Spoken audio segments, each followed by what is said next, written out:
Good morning. It's a beautiful Saturday morning here live in from Ondo City from AYOGEN Online Television. Bringing you breakfast news here is Makojola Oluwatosin Esther. So here are the headlines for our today's breakfast news. On our local news this morning, forget strike. NYSC warns corps members. Competence North Zone should determine next president's choice, says Bakari. On our political news this morning, Samuel Anyanwu becomes Southeast Consensus candidate for PDP National Secretary. AKT 2022, no position deserves anybody's blood, Fayemi tells government experience. Our business news this morning, Nigerians' debt to GDP ratio to hit 42% by 2026. IMF, agriculture lifted 4.21 million Nigerians out of poverty, says the federal government. On our sport news this morning, Ihanacho guns for 35th EPL goal. On our health news this morning, Health Ministry establishing oxygen plants in 36 states. And EC. On our foreign news this morning, UK MP David Ames dies after being stabbed multiple times in terrorist attack.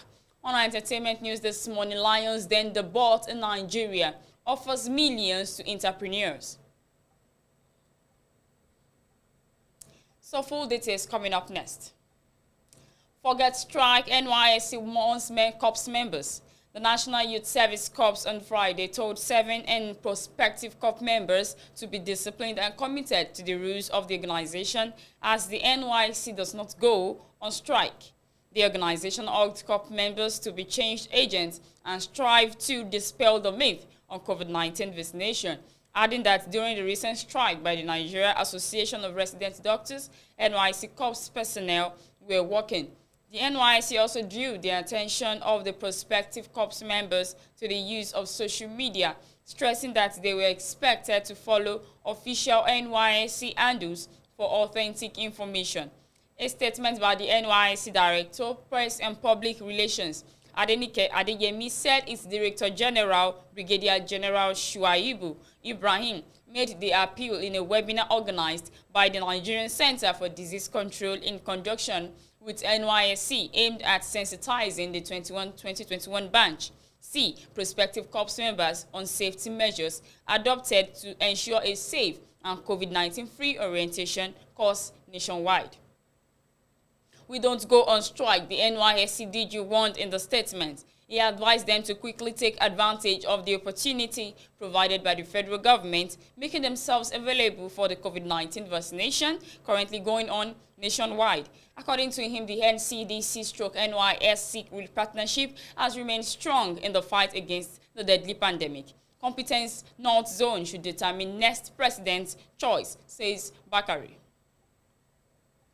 The founder of Citadel Global Community Church, formerly known as Latter Rain Assembly, Pastor Tunde Bakari, has said it does not matter where the next president comes from as long as the person can deliver good governance. This as he voiced his support for the electronic transmission of election results in the country going forward. This, according to him, will protect eligible voters for disenfranchisement. Bakari said this on Friday after a private meeting with the president. Major General Muhammadu Buhari retired at the President's Villa, Abuja. Bakari, who was Buhari's running mate on the platform of the Congress for Progressive Change in the 2011 presidential election, was scheduled for a 12 noon meeting with the previous president in the office.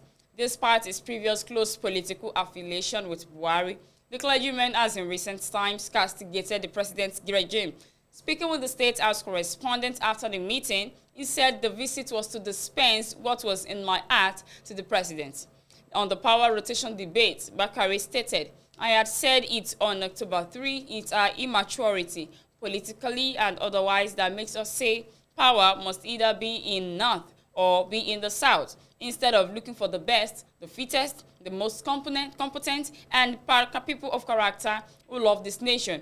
Listen to me, if where the president comes from will make the place he has come from to be better, the northern part of Nigeria should be richest and should be the most progressive and the most developed because out of 61 years, the North has produced either the president or heads of state for 40 to 41 years, and yet see the retrogression in the North." If it's from the south, why should a person like former President Olusegun Obasanjo freeze and seize the accounts of Lagos State in his own tenure?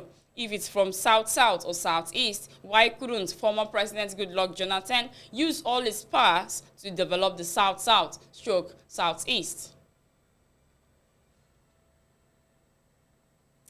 On our political news this morning, Sam Anyanwu becomes Southeast Consensus candidate for PDP National Secretary. Senator Samuel Anyanwu has emerged as the second consensus candidate of the Southeast Zone for the National Secretary of the People's Democratic Party. Anyanwu was a member of the 8th Senate who represented Imo East Senatorial District under the PDP. The resolution was contained in a statement issued on Friday by the PDP's National Vice Chairman, Southeast Chief Ali Odefa. Odefa said that Anyanwu was named the consensus candidate through careful deliberation by party leaders and members in the zone. The statement read, "The People's Democratic Party Southeast Zone has once again displayed its maturity and readiness to reclaim all its stolen mandates in the zone through the peaceful and united manner in which the zone arrived at a consensus in nominating an illustrious son of the zone, Senator Samuel Emeka Anyanwu Samdadi, as the zone's sole candidate for the position of National Secretary of our great party ahead of a national convention."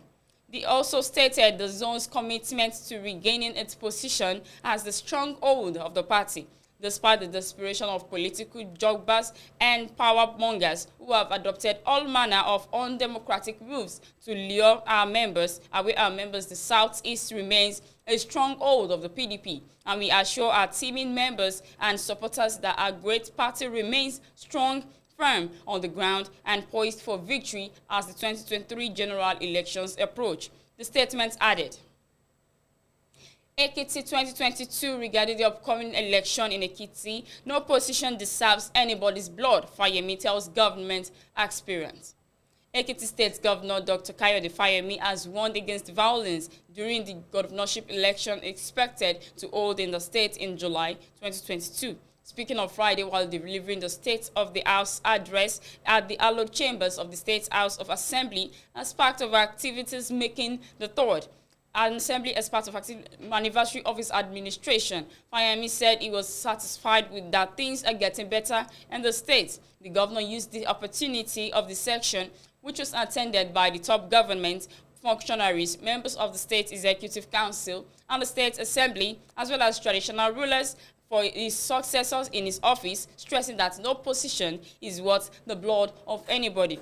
The Ekiti Elsmen also counseled politicians aspiring for the office of the governor in the run-up to next year's polls to avoid politics of bitterness and be conscious of the fact that God is the only one that can choose a leader. He said the temptation is to see a government in its final year as a lame duck government. Let me assure that this government is determined to work for the people to the very last day of our mandate. The job is not yet done, even if it has a lot to be achieved. And we enjoin you all to keep supporting us. The journey of the fourth year has just begun with the rendering of the account of stewardship of the third year. The next 1 year will be used to complete everything we started 3 years ago. You will recall that I assured you that there would be no abandoned project.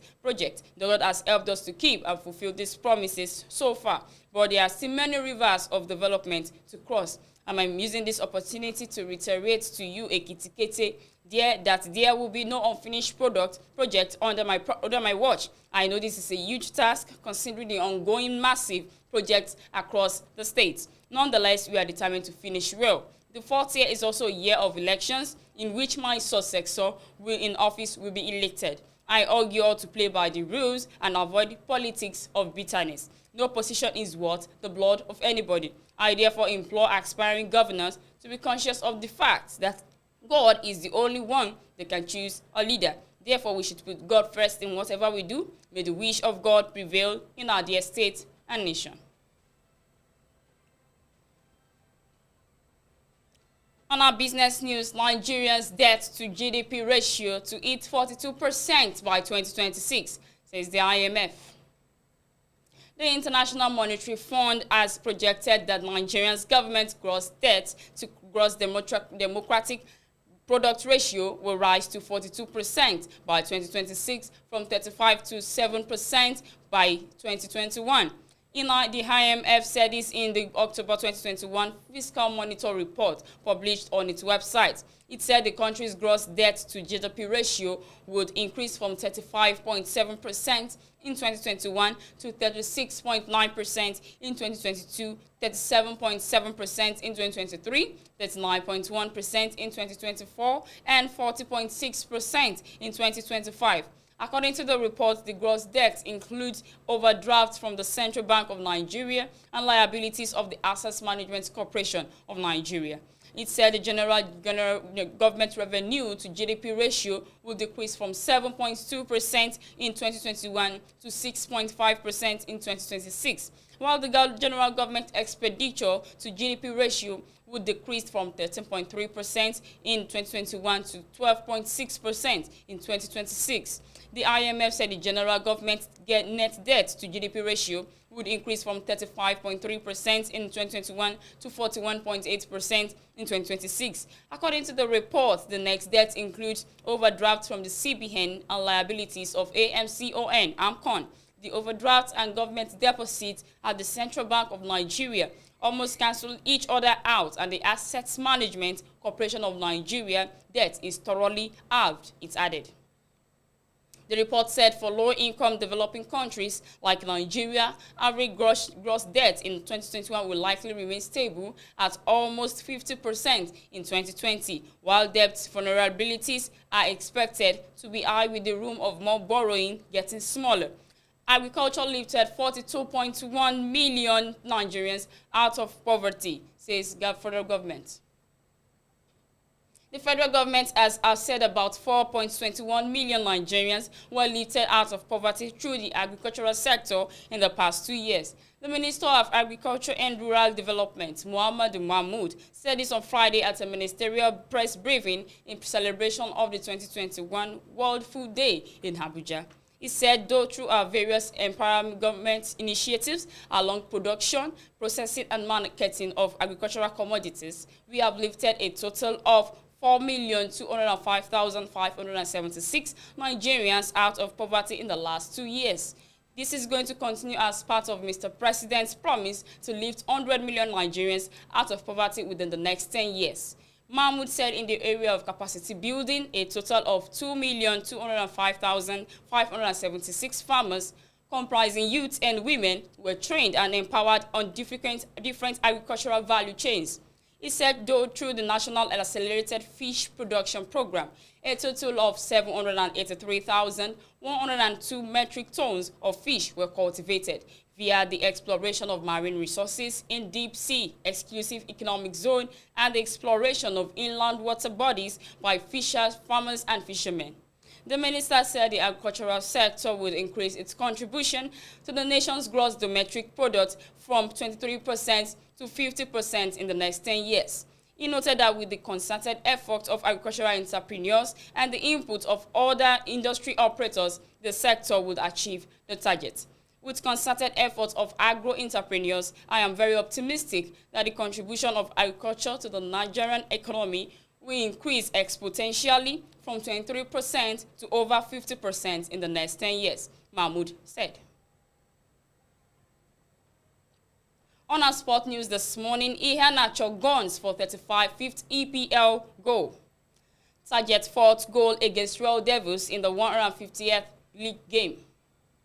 Nigerian forward Kelechi Iheanacho will be aiming to score his 35th Premier League goal when Leicester City host Manchester United at the King Power Stadium on Saturday. The game will also be Iheanacho's 150th appearance if he plays a part in the encounter, and if he scores, it will be his fourth against United. Last season, the Nigerian international scored twice against United in the FA Cup. Prior to that brace, the former Manchester City forward scored the winning goal for the citizens in their 2-1 over Manchester United in a derby clash.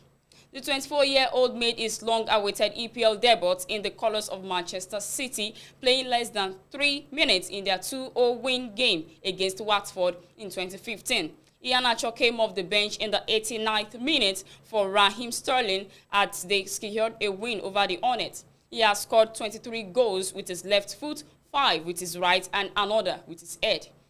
The Nigerian will also be aiming to record his 56th EPL win in the encounter, having made 16 assists since his league debut.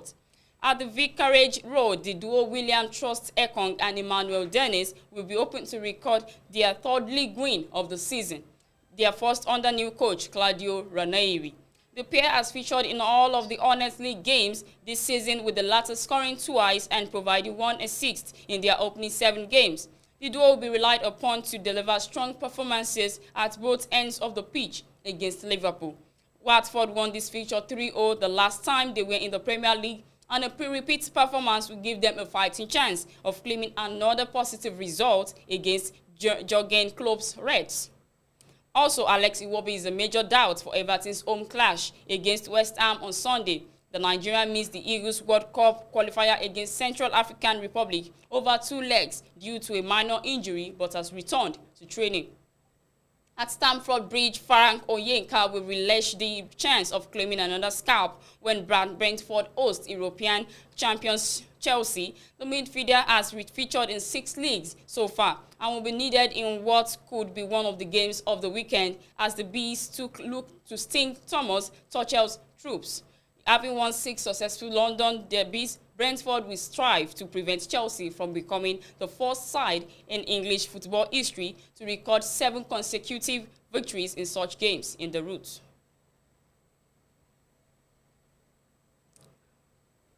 Health Ministry establishing oxygen plants in 36 states, says the NEC.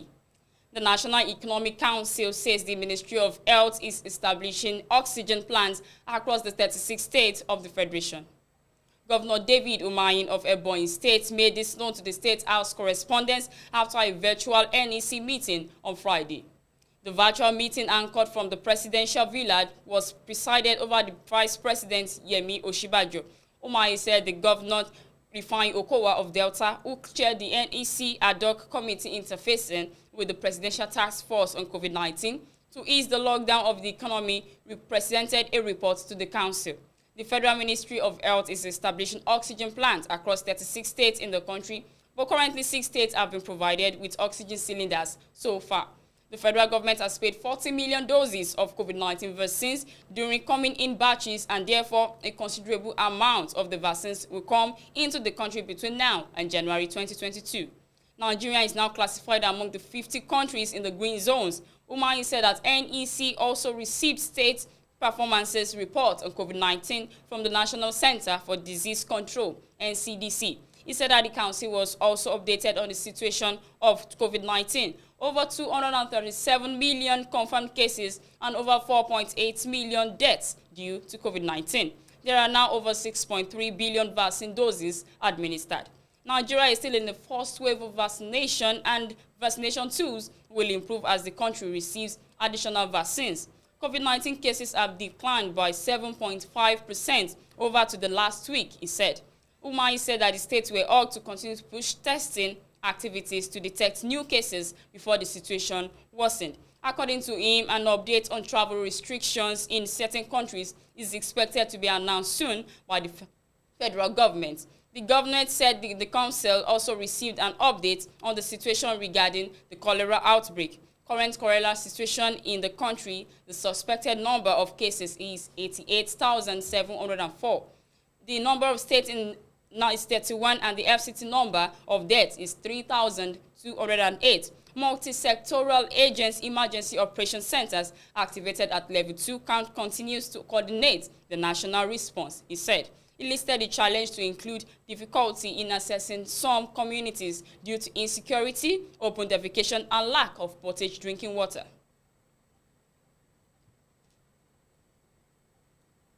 On our foreign news this morning, UK MP David Ames dies after being stabbed multiple times in terrorist attack.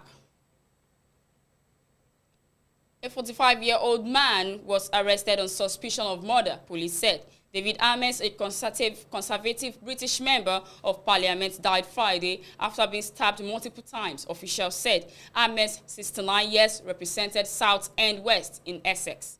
He was attacked while holding his monthly meet and greet with voters at Belfair's Methodist Church in Leigh-on-Sea, British outlet Sky News reported. The attack is being called a terrorist incident and the investigation will be led by the Met Counter-Terrorism Command. Authorities said the early indication is the attack was tied to Islamist extremism. Essex police were called to report of a stabbing shortly after 12:05 p.m. local time and found a man injured. He was treated by emergency services but sadly died at the scene, police said in a press release. Police said a 25-year-old man has been arrested on the suspicion of murder after stabbing and a knife was recovered at the scene. Authorities are not looking for any other suspects in the incident. Ames was first elected to Parliament in 1938. He is survived by his wife, Julia, and 5 children. Lindsay Oil, Speaker of the House of Commons, said in a statement, "This is an incident that will send shockwaves across the parliamentary community and the whole country. I am shocked and deeply distressed by the killing of Sir David Ames," Oil added. In the coming days, we will need to discuss and examine MP's security and any measures to be taken. But for now, our thoughts and prayers are with David's family, friends, and colleagues. Prime Minister Boris Johnson said in a video statement, "I think all of our hearts are full of shock and deep sadness today. He was one of the kindest, nicest, and most gentle people in politics." Johnson's wife, Carrie, also shared a tribute, tweeting absolutely devastating news about Sir David Amos. He was hugely kind and good, an enormous animal lover and a true agent. This is so completely unjust. Thoughts are with his wife and his children. In 2016, Labour Party MP Jo Cox died after being shot and stabbed in the street outside a public library where she was meeting with her constituent in Bristol, West Yorkshire. Our widow Brendan Cox shared a tribute as well to Aswell, saying, "My thoughts and loves are with David Ames, David's family. They are all that matters now. This brings everything back, the pain, the loss, but also how much the love public gave us following the loss of Joe. I hope we can do the same for David now." On entertainment news this morning, Lions Den debut in Nigeria offers millions to entrepreneurs. A reality TV show titled Lions Den has announced that it is offering budding entrepreneurs investment opportunities through successful pitches on the reality show. The TV show, which has started airing on television channels, parades 5 lions who are regarded as potential investors.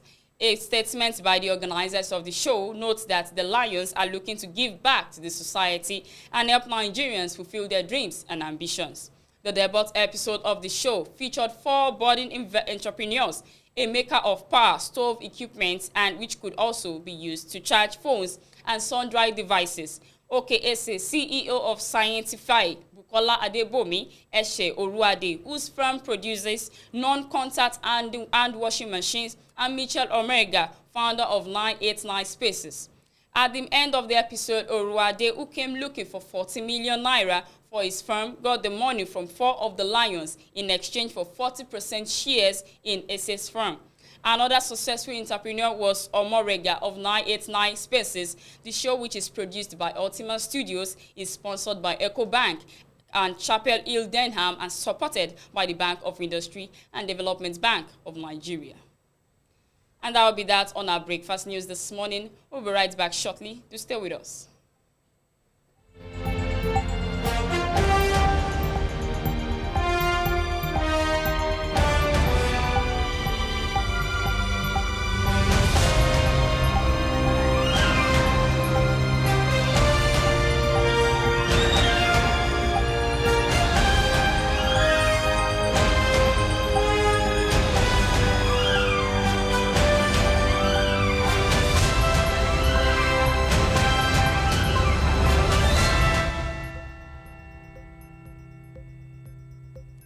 Welcome back. We're still on the breakfast news here from AYOGEN online television, bringing you the latest update on news. So highlights of our breakfast news this morning, being Saturday. On our local news, forget strike, NYSC wants COP members. Competence North Zone should determine next president's choice, says Bakari. Sam Anyanwu becomes Southeast Consensus candidate for PDP National Secretary. Regarding the upcoming election in Ekiti 2022, Secretary no position deserves anybody's blood, says Fayemi, that tells the government aspirant. On our business news this morning, Nigerians' debt to GDP ratio to hit 42% by 2026, says the IMF.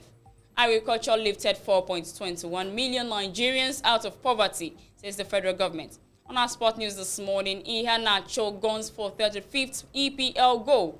On our health news this morning, Health Ministry establishing oxygen plants in 36 states, says the NEC. On our foreign news, UK MP David Ames dies after being stabbed multiple times in terrorist attack.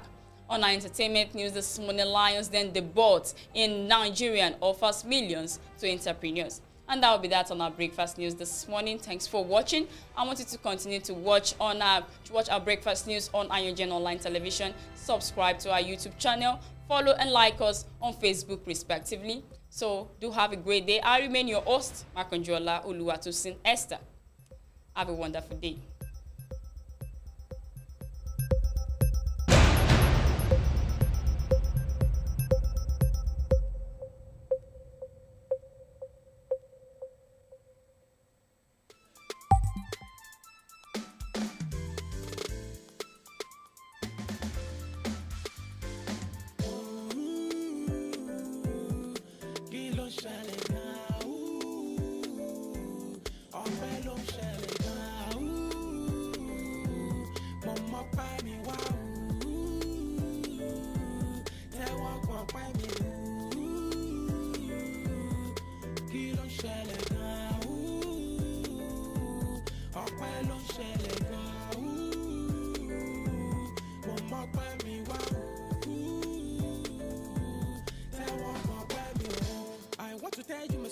Listen attentively, no be small thing. Oh, Jack Roti Nigbanyo, Taman no suku, Tico so walk, what to Sonya. Baba me be a jugidigon, you make me a jugidigon. I'm a Tony Baba Mona, Tony Mama, lower lower. As of when we know why you and we know wow. Want to do a gary, Toffee Sinu, oh, damn, I love you by my day barrio.